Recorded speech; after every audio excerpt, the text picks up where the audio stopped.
त्याच्यानंतर भीती वाटण्याचं आणखी एक कारण आहे. मरणाची भीती का वाटते? It is a final experience.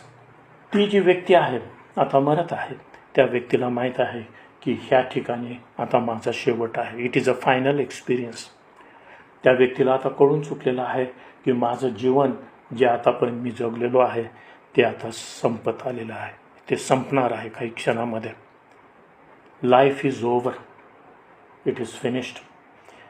शारीरिक दृष्टीने आपण म्हणत आहोत. It is a final experience. आता पेरण्याचा काळ संपलेला आहे.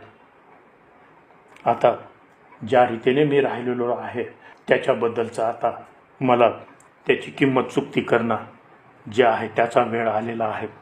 Time of sowing is over. Life is over. Can't do it all over again. पुन्हा आता मी मागं फिरून ते जीवन जगू शकत नाही. पेरणीचा वेळ संपलेला आहे, कापणीचा वेळ आता आलेला आहे हे त्या व्यक्तीला जाणवत आहे. त्याच्यामुळं भीती आहे. याच्यानंतर आता काय होणार आहे? माझं जीवन तर मी जगलो आता, पण याच्या पुढं काय आहे?